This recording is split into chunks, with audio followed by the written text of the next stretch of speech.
My sister needs my kidney to survive. Can I refuse, or am I forever indebted for an old mistake? I, a 32-year-old man, am currently facing a moral dilemma so heavy it feels like it's crushing my soul. The family I always believed was a place of unconditional love now feels like a courtroom where I am the defendant in a trial for my very organs. To understand my situation, you need to know about my older sister, Sarah, 35, and the past that haunts us. Sarah was always the golden child. The responsible, driven, and fiercely protective older sibling. She was a natural athlete, a high school track star with a scholarship offered to a prestigious university. She was the one who kept me out of trouble, the one who lectured me about my reckless habits, and the one whose dreams felt so tangible, so full of promise. I, on the other hand, was the family wild card. The rebellious younger brother, always pushing boundaries, always looking for a thrill. I wasn't malicious, just stupid and selfish. Our relationship was defined by a quiet, simmering rivalry. She was the embodiment of everything I should have been, and I was a constant reminder of the chaos she had to navigate. The event that shattered everything happened when I was 17. I had just gotten my license, and against her better judgment, she agreed to let me drive her home from a friend's party. I was showing off, driving too fast on a winding country road. I lost control on a slick turn. The car swerved, hit a guardrail, and flipped twice. I walked away with minor cuts and bruises. Sarah, however, suffered a catastrophic injury to her knee. Her track career, her scholarship, and her dreams of being a professional runner were gone in an instant.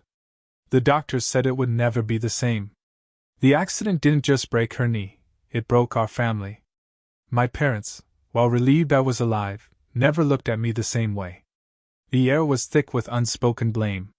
Sarah's resentment was a palpable force, a silent storm that followed me everywhere. The emotional tone shifted from rivalry to an unbreakable sense of debt and guilt on my part. I was a pariah in my own home, the reckless boy who stole his sister's future. For years I tried to make it up to her, but she wouldn't have it. Her pain was a fortress she built around herself, and I was the constant reminder of its foundation.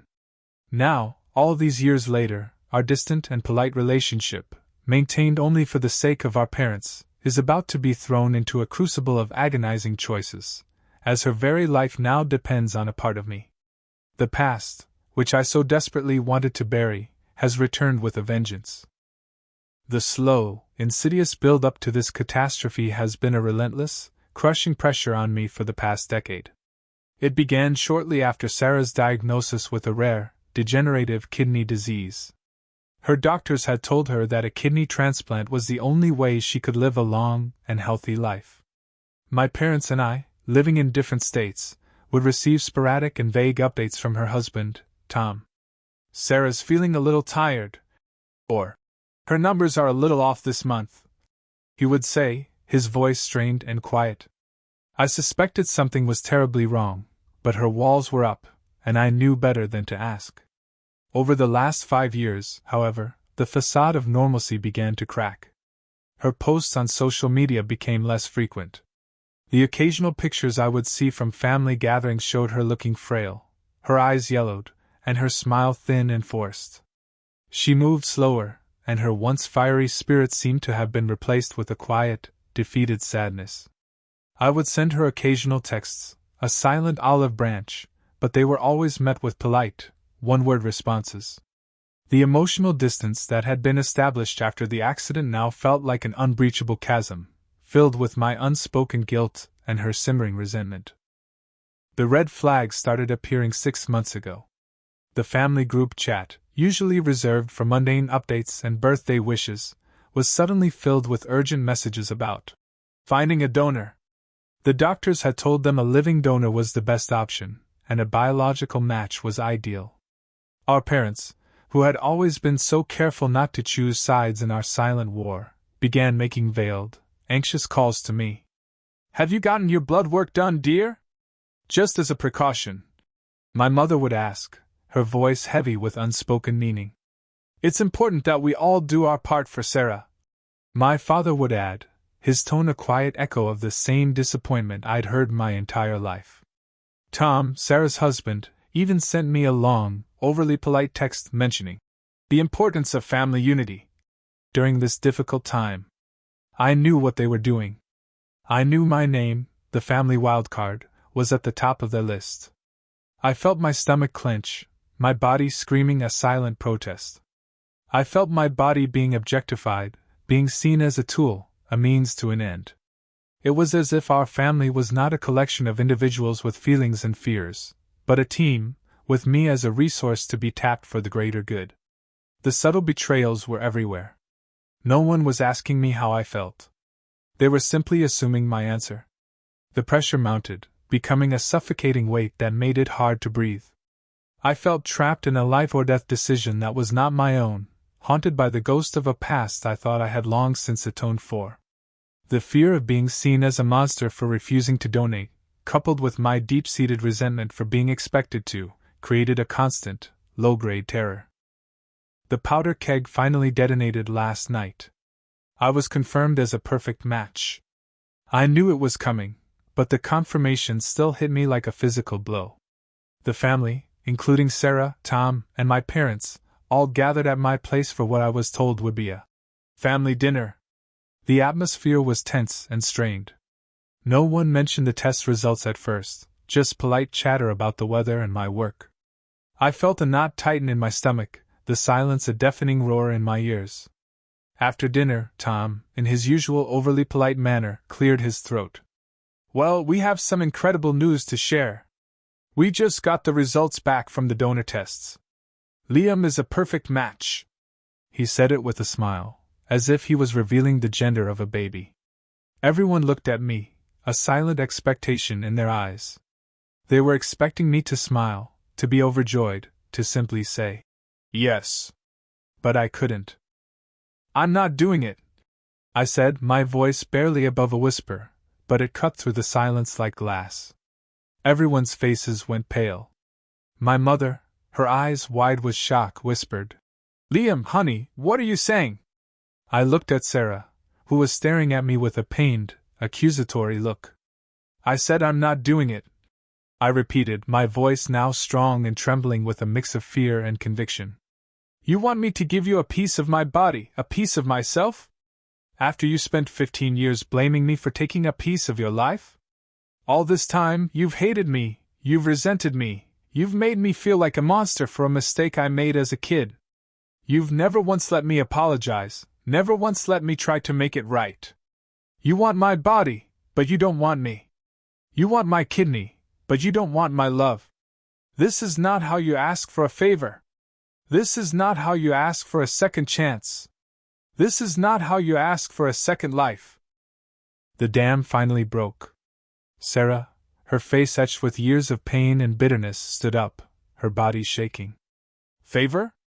A favor?" she shrieked, tears streaming down her face. "You don't get to call this a favor. You owe me. You took my future. You took my scholarship. You took my life. I was supposed to be a professional athlete. I was supposed to run marathons. You don't get to just walk away from that. You don't get to live your life while I'm a ghost of my former self. This isn't a gift, Liam. This is you finally paying your debt. This is you finally taking responsibility for the damage you caused." Her words were like a physical blow. The moral ambiguity of the argument was raw and agonizing. She saw it as a debt, something I was obligated to pay, a chance for redemption. I saw it as coercion, as a violation of my body and my autonomy, a way for her to get what she wanted without ever having to forgive me. My parents were caught in the middle, their faces a mix of horror and profound sadness.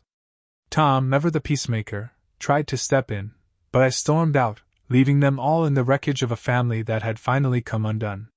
The confrontation was brutal, and in the end, I could only walk away. The immediate aftermath of that explosive confrontation was a profound, suffocating silence. I drove away from my parents' house in a daze, my body shaking uncontrollably. The white-hot rage that had fueled my outburst slowly drained away, replaced by a chilling numbness, then a crushing wave of grief. It felt like I hadn't just ended a fight, I had detonated my entire family structure, the one I had so painstakingly navigated for decades, only to discover its core was built on a foundation of conditional love and deep-seated expectations. The raw, open wound of Sarah's resentment, now exposed, was a physical ache in my chest, a constant, gnawing pain that made it hard to breathe. For the first few days, I was a ghost in my own life. I barely ate, and sleep was an elusive torment, plagued by nightmares of the car accident, of the look on Sarah's face as I walked away, and of the horrifyingly sterile hospital room where a part of me would be taken. My mind raced, constantly replaying every word of the argument, every subtle slight from the past, every instance of their endless sacrifices. I felt foolish, utterly naive, for holding on to the hope that she would ever truly see or accept me for who I was, rather than for a mistake I made in a moment of reckless youth. The guilt also started to creep in, an insidious whisper suggesting I was a monster, that I was letting my sister die, that I was selfishly holding on to a part of myself that could save her. "You have to do it!" my brain would scream at me. "You owe her this." But my heart was rigid with fear and resentment, unable to reconcile the two. The conflict also profoundly affected my other relationships. My parents would not answer my calls. They would not respond to my texts. They wouldn't even look at me when I visited them. I was forced to deal with my mother, who, with her sad, silent gaze, felt like a judge and a jury, making me feel like an utter failure. Sophia, who had always been my ally, now seemed distant and cold. Her brief, pained calls were filled with talk of my father's quiet despair. "He just sits in his chair, Mark. He doesn't say anything. He just looks at the floor." Her words were a torment. My girlfriend, Emily, who had no idea about the depth of my family's emotional pain, was my only solace. She held me as I cried for hours, listened patiently to my story, and gently reminded me that my body was mine, and that no one could force me to do something I wasn't emotionally prepared for. Her support was an anchor, my steadfast presence through the storm, but I felt the strain on her. I had gained my freedom, but it came at the cost of my family's peace. It's been almost a month since the explosion, and the silence from my sister and my parents is absolute. My girlfriend, Emily, still talks to me, but she's at a loss for words, and I feel the strain on her. I've spent countless sleepless nights replaying every moment of that confrontation. My mind is a whirlwind of conflicting emotions and doubts, and I desperately need an outside perspective to make sense of this wreckage. Was I too selfish? Did I go too far by prioritizing my own autonomy over my sister's life? I understand that from her perspective, she genuinely believed I owed her. She suffered greatly because of my recklessness, and she's been living with that pain for 15 years. Her plea was a desperate cry for life, and my refusal was a punch to the gut. I can't shake the guilt of having caused her such profound disappointment. On the other hand, the weight of being a living tribute to my mistake, rather than my own person, was a profound, lifelong injustice. I never had a chance to apologize, to heal, to move on. My entire identity was tied to the one moment of my life where I was a reckless child. And now, they want to use my body to pay a debt I never had a chance to repay. Was it wrong of me to finally demand autonomy and recognition for my true worth, for my passions and dreams, even if it meant a dramatic confrontation that shattered our family's fragile peace? I felt like I was fighting for my dignity, for my right to emotional safety, for the very essence of my happiness, even if it meant destroying their idealized vision of our family. So, Reddit, I'm turning to you because I'm lost and heartbroken. Was I wrong for finally telling my sister that I was refusing to donate my kidney, leading to a complete rupture in our family relationships? Was my outburst justified, a necessary act to finally liberate myself from years of emotional torture and an inauthentic existence? Or did I simply destroy any chance of reconciliation and cause irreversible pain, making myself the villain in this tragic story? I need honest, unbiased perspectives, because right now, I'm consumed by guilt, grief, and confusion, and I don't know how to navigate this fractured family dynamic or heal from this profound emotional wound.